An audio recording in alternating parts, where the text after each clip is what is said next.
Hello दोस्तों, कैसे हो आप। चलो तो शुरुआत करते हैं आज के कहानी को। विनय, नहीं, रुक जाओ, तुम ये ठीक नहीं कर रहे हो। विनय, मैं किसी और की विधवा हूँ।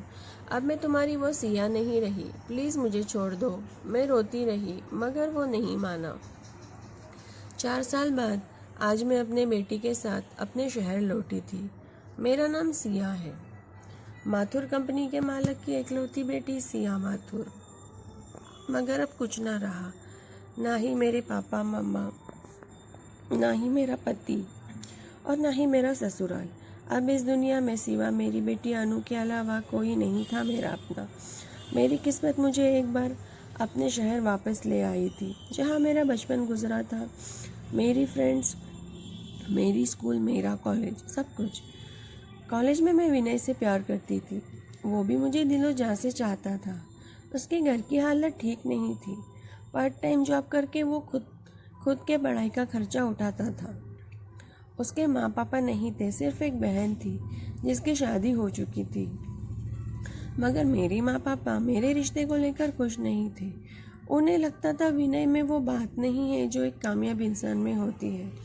उन्हें विनय के गरीब होने से बड़ी प्रॉब्लम थी, मगर मैं उसे सच्चे दिल से चाहती थी। अपने प्यार में हमने साथ जीने मरने की कस्में खाई हुई थी। मेरे घर वाले बहुत नाराज़ थे और मैं उन्हें मनाने की पूरी कोशिश कर रही थी। एक दिन हमारे कॉलेज के सबसे रईसज़ादे की नज़र मुझ पर आ पड़ी। रवि, एक अमीर बाप की बिगड़ी हुई औलाद। मुझे उससे बहुत ही नफरत थी, उतनी ही उसकी मुझे हासिल करने की जिद। एक बार तो उसने घर पर रिश्ता ले आया।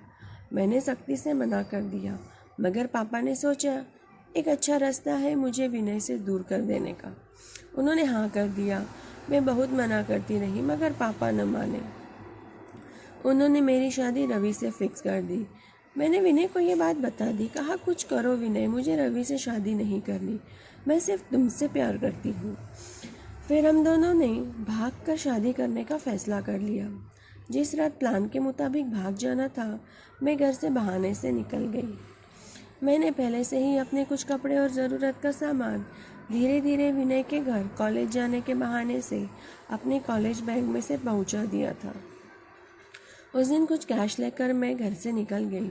मन ही मन माँ पापा से माफ़ी मांग के मैं घर से निकल पड़ी। मैं बहुत खुश थी कि आज मैं और विनय शादी कर ही लेंगे और फिर धीरे धीरे मैं माँ पापा को मना ही लूँगी। मगर ऐसा कहाँ होता है, जो हम सोचे और वो हो गया। न जाने कैसे ये बात रवि को पता चल गई और वो मेरे विनय के पास पहुँचने से पहले मेरे पास पहुँच गया। उसने मुझे ज़बरदस्ती वहाँ से उठाया और घर ले आया। पापा को जब ये पता चला वो बहुत गुस्सा हुए। कहा, रवि बेटा, अब ये तुम्हारी जिम्मेदारी है, तुम्हें जो सही लगे तुम वही इसके साथ करना। फिर क्या था, रवि ने उसी पंडित को बुलाकर मेरे साथ जबरन फेरे ले लिए और मेरी मांग उसके नाम के सिंदूर से भर दी। पल में मेरा सब कुछ उजड़ गया। कुछ वक्त पहले जो मैं विनय की होने जा रही थी, अब मेरे गले में रवि के नाम का मंगलसूत्र था।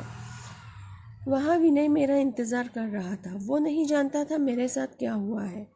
यहाँ पापा और रवि ने मिलकर प्लान बना लिया और पापा के परमिशन से रवि ने उसी दिन हमारी अमेरिका की टिकट भी करवा दी। रवि के पास पैसे की कोई कमी नहीं थी, उसके लिए ये सब करवाना कोई बड़ी बात नहीं थी। वहाँ रवि ने विनय पर झूठे इल्ज़ाम लगाकर अरेस्ट करवा दिया और विनय को 1 साल के लिए लॉकअप में बंद करवा दिया। जालिम रवि उसी रात मुझे लेकर अमेरिका के लिए निकल गया। मुझे एक बार भी मौका न मिला अपने विनय से मिलने या बात करने का। रवि मुझे अमेरिका लाकर जैसे कैद खाने लाया था। मेरा किसी से भी बात करना तक नहीं होता था। मुझ पर सारी पाबंदी लगा दी गई थी। रवि सारा दिन अपने दोस्तों के साथ अय्याशी करता और हर रात मुझ पर ज़बरदस्ती करता। रवि ने मेरी आत्मा को चूर चूर कर दिया था, पर मैं कुछ नहीं कर सकती थी। आखिर मेरे बाप ने ही मुझे इस जहन्नुम में ढकेल दिया था। रवि के लिए मैं सिर्फ एक ज़िद थी जो वो हर हाल में हासिल करना चाहता था। मेरे जिस्म को उसके हवस की शिकार बनाना चाहता था, जो कि वह ऐसा कर चुका था। हर रात वो मेरे साथ अपनी मनमानी करता। यहाँ विनय को ये लगने लगा था कि मैंने उसे धोखा दिया है। रवि जैसे अमीर इंसान से शादी कर अपना फ्यूचर सेट कर दिया है। वो मुझ पर इस गलतफहमी को लेकर गुस्सा रहने लगा था। मुझे बेवफा समझने लगा था, मुझसे बदला लेना चाहता था, मगर मुझ पर क्या बीत रही थी किसी को कुछ परवाह न थी। मेरी बेटी 3 साल की हो चुकी थी, मगर कभी भी रवि उससे एक बार भी प्यार से बात न की थी, ना ही कभी उसे अपनी बेटी मानी। उसका मन अब मुझसे भर चुका था। एक दिन अचानक उसने मुझे घर से निकाल दिया। मेरी छोटी सी बच्ची के बारे में एक बार भी न सोचा। इसी तरह मैंने एक रात गार्डन में बिताई और दूसरे दिन फिर हिम्मत करके घर चली आई। आखिर में जाती भी कहाँ। घर आई तो घर के बाहर बड़ी भीड़ इकट्ठा हो चुकी थी। अंदर आने के बाद पता चला कल रात रवि के गाड़ी का हादसा हो गया, जिसमें रवि की मौत हो चुकी थी। शायद ऊपर वाले को मुझ पर तरस आ गया था। रवि को उसके किए की सज़ा मिल गई थी।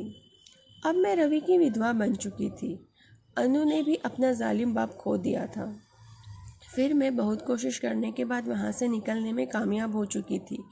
अपने घर वापस आ चुकी थी। पापा ने जब मेरी कहानी सुनी तो उन्हें उनके बात को पछतावा हो गया और वो ये बात का सदमा ना ले सके और वो चल बसे। अब मेरा कोई न था, ना माँ, ना बाप, ना पति, ना ससुराल, सिर्फ अनु, मेरी बेटी, मेरे जीने की वजह। अब मैंने फैसला कर लिया था पापा का बिजनेस को संभालने का और अनु की बेहतरीन परवरिश करने का। यूं ही कुछ दिन बीत गए। मैं सब भुलाकर आगे बढ़ने की कोशिश कर रही थी कि अचानक एक दिन डोरबेल बजी। मैंने दरवाज़ा खोला तो विनय मेरे सामने खड़ा था। कुछ पल के लिए जैसे मेरे होश ही उड़ गए, सांसें भारी भारी होने लगी। मगर विनय बहुत ही गुस्से में था, जो बोलने लगा, अच्छा तो धोखेबाज, आज तुम मुझे मिल ही गई। तुम्हें क्या लगा मुझे यूँ धोखा देकर, मेरी ज़िंदगी बर्बाद कर तुम सुकून से रह लोगी? बेवफा कहीं, कहते हुए विनय घर के अंदर आ चुका था। उसकी आंखों में गुस्सा था, नफरत थी। उसने गुस्से में मेरा गला पकड़ लिया और मुझे दीवार की ओर धकेल दिया। उसका बस चलता तो उसी वक्त मुझे जान से मार देता, मगर उसे बदला लेना था। वो गुस्से में आकर मुझे चूमने लगा, मेरे साथ ज़बरदस्ती करने लगा। मैं मना करती रही, वो नहीं माना। कहने लगा, क्यों, क्या हो गया? मेरा छूना तुम्हें अच्छा नहीं लग रहा है? रवि चाहिए तुम्हें? हाँ बोलो, कहते हुए अपनी हद पार करने लग गया।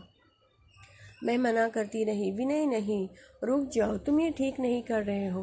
विनय, मैं किसी और की विधवा हूँ, अब मैं तुम्हारी वो सिया नहीं रही हूँ, प्लीज़ मुझे छोड़ दो। मैं रोती रही मगर वो नहीं माना। उसे होश तब आया जब अनु रोते हुए ज़ोर ज़ोर से मॉम मॉम करके चिल्लाने लगी। उसने मुझे छोड़ दिया। मैं खुद को समेटने लगी, अनु को चुप कराया। विनय ये सब देख रहा था।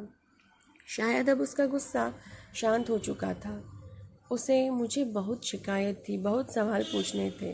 वो पूछता गया, मैं बताती गई। वो सुनकर हैरान होता गया, माफ़ी मांगने लगा। सॉरी सिया, कहते हुए वो मेरे सामने अपने घुटनों पर बैठा रो रहा था। अब सारे गिले शिकवे दूर हो चुके थे, हर गलतफहमी मिट चुकी थी।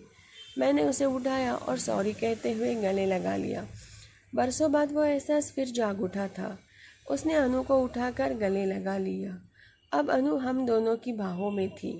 हम एक दूसरे को देखे जा रहे थे। प्यार फिर से एक बार अपने मुकद्दर से मिल चुका था। दो प्यार करने वाले फिर से एक दूसरे की बाहों में मुस्कुरा रहे थे। तो दोस्तों, कैसी लगी ये कहानी ज़रूर बताना। मिलते हैं अगली बार। Thank you.